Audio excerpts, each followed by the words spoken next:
प्रिय श्रोते हो, आपण ऐकत आहोत आनंदी रहा यश मिळवा हे राजेश खवले यांनी लिहिलेलं पुस्तक. आज ऐकूया त्याचं प्रकरण 12. शीर्षक आहे सवयींचे गुलाम होऊ नका. मानवी स्वभावाचा एक महत्त्वपूर्ण घटक म्हणजे वासना. मनाचे जसे चांगले कल आहेत तसेच वाईट कल सुद्धा आहेत. आनंदाची भावना, प्रेमाची भावना, दान करण्याची वृत्ती यांना आपण मनाचे चांगले कल म्हणूया.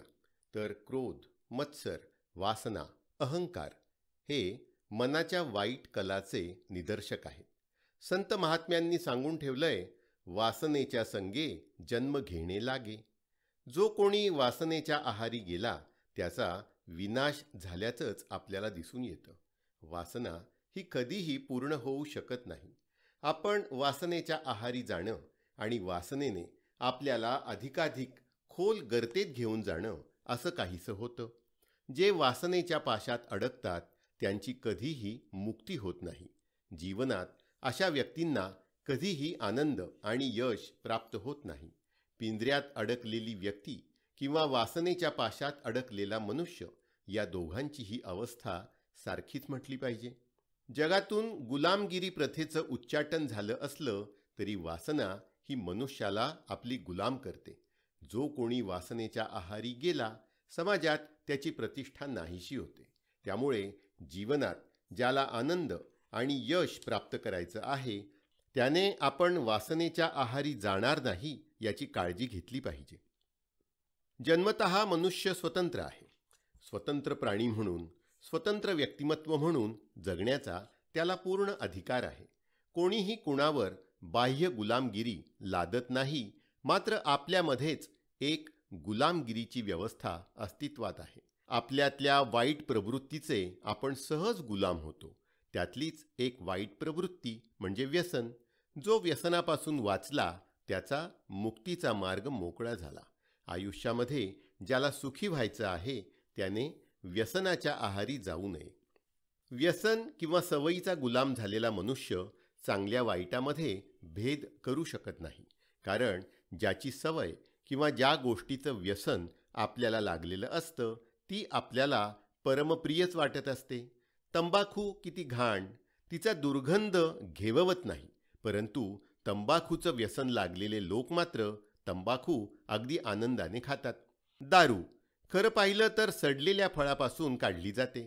त्यासाठी उसाची चिपाडं किंवा फळं सडवावी लागतात. तेव्हा कुठे त्यामधून दारू निघते. परंतु दारूचं व्यसन लागलेले लोक मात्र अगदी आनंदाने दारू पिताना दिसतात. काही लोकांना तर तिचा वाससुद्धा सहन होत नाही तरीही ते नाक दाबून दारू पिताना दिसतात. दारू पिल्यावर त्यांना आपल्या तोंडाचा वास येऊ नये असं वाटतं आणि त्यासाठी ते विविध प्रकारची सुगंधी द्रव्य वापरतात.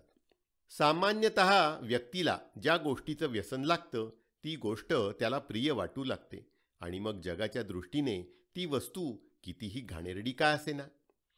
एकदा 2 कोळीणी मासे विकण्यासाठी घरून बाहेर पडल्या. त्या बाजारात गेल्या. त्यांच्याजवळचे मासे त्यांनी विकले आणि त्या घरी परतायला लागल्या. घराच्या वाटेवर असताना अचानक पाऊस पडायला लागला. आता कुठे मुक्काम करावा असा त्यांनी विचार केला. रस्त्यात त्यांना एक घर उघडं दिसलं. त्या घरातील स्त्रीला त्यांनी आतमध्ये घ्यायची विनंती केली. ती स्त्री दयाळू होती. त्या स्त्रीने या दोघी कोळीणींना घरामध्ये घेतलं. स्त्री अत्यंत दयाळू होती. तिने या दोघींना जेवायला सुद्धा दिलं आणि घरातल्या एका खोलीमध्ये त्या दोघींची झोपण्याची व्यवस्थाही केली. ते घर एका फूल विक्रेत्या स्त्रीचं होतं. ज्या खोलीमध्ये या 2 स्त्रियांची झोपण्याची तिने व्यवस्था केली त्या खोलीमध्ये अनेक प्रकारची सुगंधी फुलं त्या मालकिणीने आणून ठेवली होती. त्या फुलांचा सुगंध त्या खोलीमध्ये दरवळत होता. परंतु या मासे विकणाऱ्या स्त्रियांना त्या फुलांचा सुगंध काही सहन झाला नाही. होणार तरी कसा? कारण त्यांचा संपूर्ण दिवस माशांच्या विक्रीमध्ये जात होता. माशांच्या वासाची त्यांना इतकी सवय झाली होती की तो वास आल्याखेरीज त्यांना झोपसुद्धा येत नव्हती. त्या सारख्या या कुशीवरून त्या कुशीवर कड बदलत होत्या, तळमळत होत्या. बराच काळ तळमळल्यावर त्यातली एक स्त्री बाहेर आली. बाहेरच्या पडवीमध्ये तिने आपली माशांची टोपली ठेवली होती. ती टोपली तिने आतमध्ये त्यांच्या खोलीमध्ये आणून ठेवली आणि त्या टोपलीत काही मासे उरलेले होते, त्यावर त्यांनी पाणी शिंपडलं. त्यामुळे आता त्या माशांचा वास त्या खोलीत दरवळू लागला आणि थोड्याच वेळात त्या वासाने त्या दोन्ही कोळिणींना अतिशय छान झोप लागली. मित्र हो, माशांच्या वासाची सवय लागली असेल तर तुम्हाला फुलांच्या सुगंधात देखील तळमळल्यासारखंच होईल. शेवटी आम्ही सवयीचे गुलाम हे आम्ही समजून घेतलं पाहिजे. त्यामुळे सवयीची गुलामी आमच्यावर लादली जाणार नाही याची प्रत्येकाने काळजी घेतली पाहिजे. सवयीचा गुलाम झालेला मनुष्य कधीही खरा आनंद प्राप्त करून घेऊ शकत नाही. सवय एकदा जडली की त्या सवयीची पूर्तता केल्याशिवाय आपलं भागत नाही. सवयीची पूर्तता झाली नाही तर माणसाला अस्वस्थ वाटू लागतं.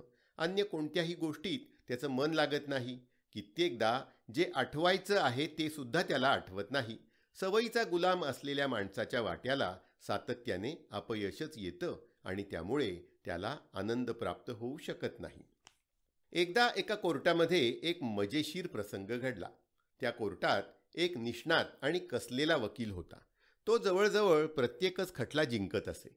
परंतु एकदा त्याला एका नवख्या वकिलाने हरवलं. झालं असं की या निष्णात वकिलाला कोर्टाच्या गुंडीशी खेळण्याची सवय होती.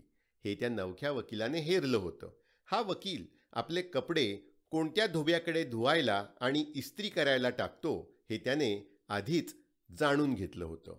त्या वकिलाच्या धोब्याशी संधान साधून नवीन वकिलाने ती गुंडी, जिच्याशी तो वकील युक्तिवाद करताना हाताने चाळा करायचा, ती काढून घेतली होती. ती गुंडी लावण्याची गुंडी नव्हती, तर ती फक्त शोभेची गुंडी होती.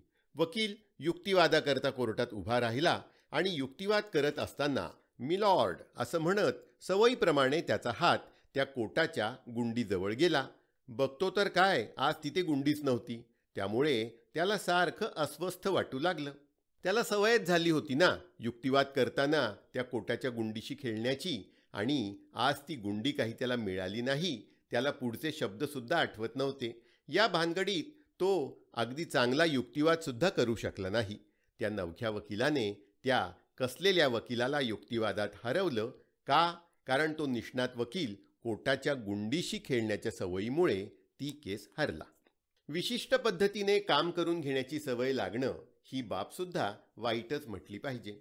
एकदा एका रेल्वेच्या टीसीला झोप येत नव्हती. बराच काळ प्रयत्न केल्यावरही त्याला झोप आली नाही. तेव्हा त्याला जाणवलं की रेल्वेप्रमाणे धक्के लागल्याशिवाय आपल्याला काही झोप येणार नाही. त्याने रेल्वेत झोपायला असतो तसा पलंग बनवून घेतला आणि त्याची बायको मधनं तो पलंग हलवायची, तेव्हा कुठे त्याला झोप लागायची. एका मुलाला झोपून अभ्यास करण्याची सवय लागली होती. झोपून अभ्यास केल्यामुळे झोपलेल्या स्थितीमध्ये त्याला आठवणं सोपं जात होतं. एकदा गुरुजींनी त्याला प्रश्न विचारला, सांग हिमालयाची उंची किती आहे? परंतु त्या विद्यार्थ्याला प्रश्नाचं उत्तर काही आठवलं नाही. खरं म्हटलं तर कालच गुरुजींनी तो धडा शिकवला होता आणि चांगला 5 वेळा घोकमपट्टी करून घेतला होता. विद्यार्थ्यानेही त्या विषयाची झोपून घोकमपट्टी केली होती. परंतु त्याला आडवं होऊन अभ्यास करण्याची सवय लागलेली असल्यामुळे त्याला उभ्या उभ्या त्या प्रश्नाचं काही उत्तर आठवेना. गुरुजींना राग आला. त्यांनी त्याच्या गालावर एक जोरदार थप्पड मारली आणि त्या थपडीमुळे तो विद्यार्थी खाली पडला. खाली पडल्याबरोबर त्याला आठवलं की हिमालयाची उंची 8,848 मीटर आहे.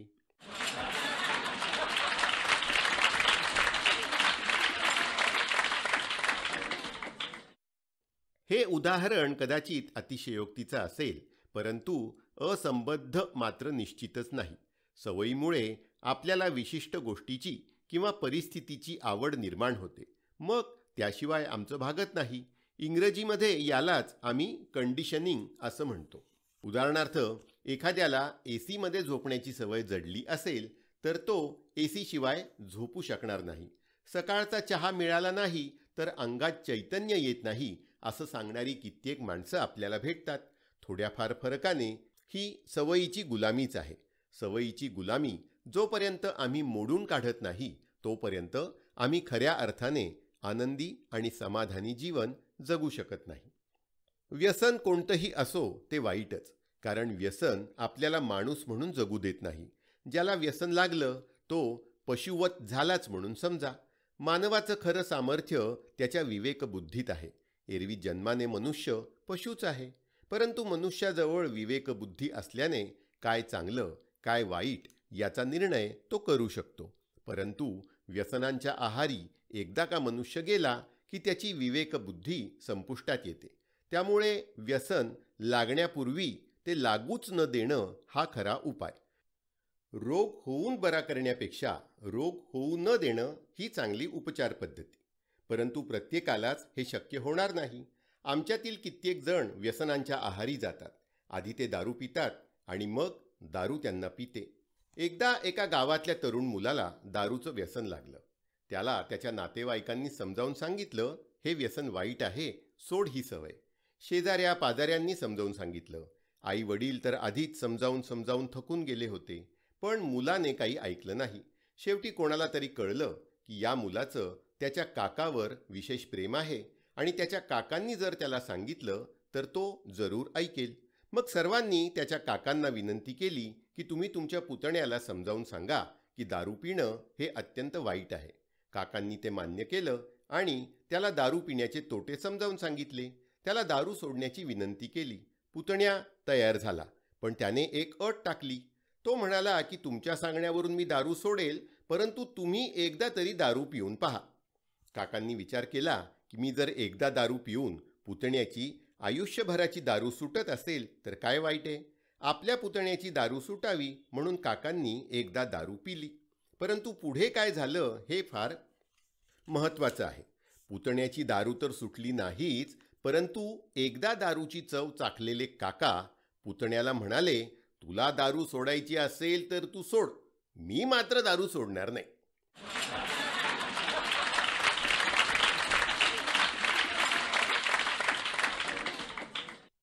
मित्र हो, कोणत्याही व्यसनाचं हे असंच असतं. ते आम्हाला जोपर्यंत स्पर्श करत नाही तोपर्यंतच आम्ही त्याच्या प्रभावापासून दूर राहू शकतो. एकदा का व्यसनाचा स्पर्श आमच्या आयुष्याला झाला की मग त्या व्यसनाच्या जोखडातून सुटणं फार कठीण. व्यसनापासून सुटका मिळवण्याचा सर्वात मोठा मार्ग म्हणजे व्यसन लागूच न देणं, व्यसनाची सुरुवात होऊ न देणं. व्यसनाबाबत सर्वात महत्त्वाचा नियम म्हणजे व्यसन लागू न देणं. मोहापोटी आम्ही व्यसनाच्या आहारी जातो. त्यामुळे एखादा गुरु, एखादा नातलग, शेजारी याने जर आम्हाला योग्य वेळी योग्य मार्गदर्शन केलं तर आम्ही व्यसनांच्या आहारी जाण्यापासून वाचू शकतो. गरज असते ती योग्य मार्गदर्शनाची. जुन्या काळची गोष्ट आहे. एक राजा होता. तो दारू प्यायला लागला. दिवसेंदिवस दारूच्या अधिकच आहारी जाऊ लागला. राजाचा प्रधान हुशार होता, सत्कृत्य करणारा होता. आपला राजा दारूसारख्या व्यसनाच्या आहारी जातो हे प्रधानजींकडून पाहावलं गेलं नाही आणि त्याने राजाला उपदेश करण्याचं ठरवलं. पण खुद्द राजेसाहेबांना काय सांगणार? कुणाची हिंमत होती राजेसाहेबांसमोर बोलण्याची? राजेसाहेब अधिकाधिक दारूच्या प्रेमात पडत चालले होते. प्रधानाने युक्ती केली. तो एके दिवशी राजासोबत बगलेत काहीतरी दाबून उभा राहिला. थोड्या वेळाने राजाचं त्याच्याकडे लक्ष गेलं. राजाने त्याला विचारलं, प्रधानजी, बगलेत काय लपवलंय? प्रधानजी म्हणाले, काही नाही महाराज, काहीच लपवलेलं नाही. राजा म्हणाला, नाही कसं म्हणता? नक्कीच तुम्ही काखेत काहीतरी लपवलेलं आहे. प्रधान म्हणाला, महाराज, माझ्या बगलेत ना पोपट आहे. राजा म्हणाला, अहो वेड्यासारखं बडबडू नका, पोपट्याला कोणी असं काखेत दाबून ठेवतं का? प्रधानजी म्हणाले, महाराज, माझ्या बगलेमध्ये पोपट नाही, घोडा आहे. घोडा? राजा एकदम किंचाळला. पुन्हा प्रधान म्हणाला, नाही नाही महाराज, माझ्या बगलेत हत्ती आहे. राजा म्हणाला, हत्तीला काय कोणी असं बगलेत दाबू शकेल? प्रधान पुन्हा म्हणाला, महाराज, माझ्या बगलेत तर गाढव आहे. आता मात्र राजाला खूप चीड आली. राजा म्हणाला, प्रधानजी, तुमच्या बगलीत तुम्ही काय दडवून ठेवलं आहे हे मला दाखवा, नाहीतर इथेच मी तुमचा शिरच्छेद करतो. आता मात्र प्रधान म्हणाला, महाराज, माझ्या बगलेमध्ये ही एक दारूची बाटली आहे. मी आधी काही नाही म्हणालो, कारण दारूचा पहिला घोट घेत असताना काहीच वाटत नाही. परंतु दुसरा घोट घेतल्यानंतर माणूस पोपटासारखा बोलू लागतो. म्हणून मी म्हणालो की माझ्या बगलेत पोपट आहे. तिसरा घोट घेतला की माणूस घोड्यासारखा उसळतो, खिंकाळतो आणि चौथा घोट घेतल्यानंतर हत्तीसारखा माजतो. पाचवा घोट घेतल्यानंतर गाढवाप्रमाणे मूर्खपणा करू लागतो. राजाने प्रधानाचं बोलणं नीट ऐकलं. त्या प्रधानाला आपल्याला काय उपदेश द्यायचा आहे हे राजाला समजून आलं आणि त्या दिवसापासून राजाने दारूचं व्यसन सोडलं. आपल्या आजूबाजूलाही जर कोणी सवयीच्या किंवा व्यसनाच्या आहारी जाताना दिसत असेल तर त्याला आपण योग्य तो उपदेश केला पाहिजे. व्यसनांच्या आहारी गेलेले लोक आपल्या अवतीभवती असतील तर आपण कधीही आनंदी होऊ शकणार नाही. व्यसनी मनुष्य स्वतः दुःखी होतो आणि आजूबाजूच्या लोकांनाही दुःखी करतो. व्यसनाने गांजलेले लोक आपल्या आजूबाजूला असतील तर त्यांचं दुःख बघून आपल्या मनात दुःखाचेच तरंग उमटतील. आजूबाजूला दुःखी चेहरे दिसत असताना आपण आनंदी कसे राहणार? त्यामुळे स्वतः व्यसन करू नका आणि इतरांनाही वाईट सवयी आणि व्यसनापासून परावृत्त करा. तरच आपलं जीवन हे आनंदी राहील.